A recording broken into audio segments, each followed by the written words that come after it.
1910년 중국 푸젠성 푸조우 외가 미국의 선교사이자 사냥꾼이었던 해리 콜드웰은 마을 주민들로부터 신비로운 소문을 하나 접하게 됩니다. 그것은 푸른색 털을 가진 호랑이에 대한 이야기로 현지인들은 그 짐승을 악마의 영혼이라 부르며 두려워했는데요. 너무나도 아름다운 빛깔을 가지고 있어 바라보는 것만으로도 영혼을 빼앗겨버리고 그대로 잡아먹히고 만다는 것이었죠. 그로부터 몇 주 뒤 콜드웰은 사냥을 위해 염소 한 마리를 나무에 묶어둔 뒤 근처의 덤불에 숨어 그것을 관찰하고 있었습니다. 그리고 그날 콜드웰은 소문으로만 듣던 푸른 호랑이를 직접 목격하게 되죠. 그토록 많은 이야기가 전해졌던 신비의 동물을 직접 보았습니다. 놀라울 정도로 아름다운 털의 색상, 푸르른 바탕색에 밝은 회청색이 도는 아랫배, 잘 정돈된 선명한 검은색 줄무늬까지 바로 그 악마의 영혼이었습니다. 넋을 놓고 바라보던 콜드웰은 들고 있던 소총으로 호랑이를 조준하고 숨을 가다듬었습니다. 그것이 미끼로 든 염소를 무는 순간 총을 쏠 생각이었는데요. 하지만 호랑이는 염소에게는 눈길도 주지 않고서 어딘가를 뚫어져라 쳐다보고 있었죠. 그의 시선이 향하는 저 앞에는 아이들이 풀을 꺾으며 놀고 있었습니다. 호랑이는 천천히 몸을 숙이더니 발소리를 죽이고 아이들에게 접근하기 시작했는데요. 콜드웰은 곧장 총을 쏘려고 했지만 그가 숨어있던 덤불의 위치상 사격선에 아이들이 같이 잡힐 수밖에 없었죠. 발포된 총알이 호랑이를 스치고 저 앞에 아이를 맞추게 될 수도, 총소리에 놀란 아이들이 호랑이가 있는 방향으로 되려 뛰어올 수도, 흥분한 호랑이가 갑작스레 공격을 시작할 수도 있었습니다. 콜드웰은 오랜 사냥 경험을 통해 호랑이가 사람의 목소리에, 특히 성인 남성의 목소리에 즉각적으로 반응하고 피하려 한다는 것을 알고 있었는데요. 잠시 고민하던 그는 총을 쏘는 대신 덤불에서 튀어나와 크게 소리를 지르며 양팔을 흔드는 것을 택했죠. 호랑이는 잽싸게 한 발짝 물러나더니 잠깐 동안 그를 노려보고는 몸을 돌려 숲속으로 사라졌습니다. 콜드웰은 자신의 목숨이 위험할 수도 있었던 그때까지도 사라지는 호랑이의 뒷모습을 멍하니 바라보았다고 하는데요.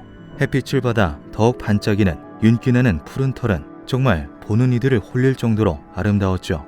콜드웰은 중국에 머무는 6년 동안 악마의 영혼을 사로잡기 위해 수차례 사냥에 나섰지만 결국 성공해내지 못했습니다. 1924년 그는 자신의 사냥담을 엮은 저서 블루 타이거를 출판해 이 사실을 알렸으며 다음 해인 1925년에는 콜드웰의 푸른 호랑이 사냥에 동참했었던 동물학자 로이 체프먼 앤드루스 또한 저서 캠프스 앤 트레일스 인 차이나 7장에서 해당 내용에 대해 언급하였는데요. 이후 푸른 호랑이는 동물학계에 큰 이목을 받게 되었으나 포획된 개체는커녕 사진이나 영상조차 남아있지 않았기에 그 관심은 오래가지 못했죠. 푸른 호랑이는 이후로도 매우 드물게 중국 그리고 중국과 국경이 맞닿아 있는 미얀마의 깊은 산속에서 발견되었다는 이야기가 들려왔습니다. 학자들은 이것이 신비로운 짐승이 아닌 루시즘, 즉 백변증과 비슷한 돌연변이 증상을 가지고 있는 호랑이일 것이라 추측하였는데요. 하지만 실체가 여전히 확인되지 않았기에 이 역시 가설로 그칠 수밖에 없었죠. 그러던 1950년 푸른 호랑이 목격담이 또다시 등장합니다. 그곳은 다름 아닌 6.25 전쟁을 치르던 대한민국의 강원도였는데요. 당시 강원도의 산악지역으로 투입되었던 미군 장교는 작전 중 두 눈으로 본 블루 타이거에 대해서 언급하였죠. 그는 겨울 눈이 소복이 쌓인 산 위로 파란색의 신비로운 털색을 가진 호랑이가 걸어가는 것을 분명히 목격하였다고 증언했습니다. 이 이야기는 영국의 동물학자인 칼 슈커의 저서 미스테리 캐치 오브 더 월드에도 소개되었는데요. 책에는 블루 타이거를 목격한 미 참전용사 아들의 인터뷰가 실렸죠. 아버지는 늘 말씀하셨습니다. 현재는 비무장지대인 대한민국의 산에서 블루 타이거를 보았다고요. 눈 내린 동양의 산속을 걸어다니는 푸른 털의 호랑이에게서 굉장히 신비로운 아우라가 느껴졌다는 말을 항상 덧붙이셨습니다. 동양에서는 호랑이를 산을 다스리는 영물로 표현하기도 한다는데 딱 그러한 분위기가 풍겼다고 말이죠.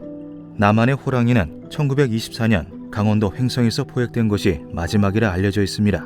이후로는 간간히 불확실한 목격담만 들려올 뿐 포획되거나 그로 인해 피해를 입은 사례는 없었는데요. 다만 북한에서는 6.25 전쟁 이후로도 호랑이가 꾸준히 목격되었으며 1990년대까지도 외국 기빈 대접을 위해 호랑이 사냥을 했다는 기록이 존재하죠.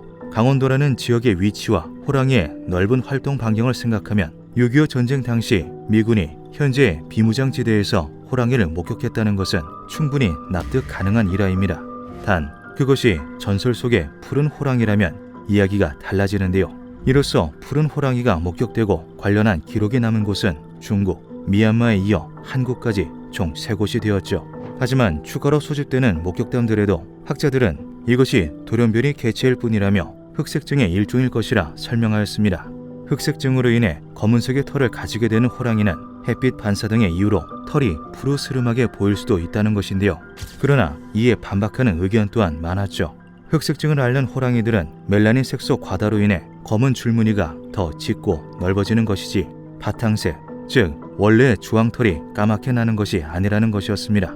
실제 흑호로 알려지고 사진이 찍힌 야생의 호랑이들도 확인 결과 흑색증으로 인해 검은 줄무늬가 확대되어 전체적인 모습이 어둡게 보이는 경우가 대부분이었는데요. 목격자들은 블루 타이거가 분명한 파란색 털에 선명한 검은 줄무늬를 가지고 있었다고 증언하였으며 이러한 푸른 털은 멜라닌 색소 이상으로 발현될 수 없다는 것이 중론이었죠. 이에 몇몇 전문가들은 그것이 몰티즈 색상일 수 있다고 주장하기도 했습니다. 몰티즈는 고양이과 동물들 일부에게서 발현되는 특유의 털색으로 대표적으로 러시안 블루를 예로 들 수 있는데요. 러시안 블루처럼 종 자체가 짙은 회색에서 푸른기가 도는 털을 가지는 경우도 있지만 본래의 색상이 그렇지 않더라도 이 같은 몰티즈 색상이 발현되는 경우가 고양이과 동물에게서는 간혹 있다고 하죠. 하지만 몰티즈 색상 역시 그들이 말하는 혼을 빼놓을 정도로 아름다운 푸른색과는 거리가 있어 보였으며 호랑이에게서 이 같은 색상이 발현되었다는 것은 자연적으로 관찰된 이력이 한 건도 없었습니다. 돌연변이도 특정 색상의 발현도 아니라면 그들이 목격한 블루 타이거의 정체는 대체 무엇이었을까요? 그것은 선조들이 숭배하던 산을 다스리는 신묘한 영물이었던 걸까요? 대한민국에서도 목격된 푸른 호랑이, 청호의 미스터리는 지금도 밝혀지지 않고 있습니다. 기묘한 밤이었습니다.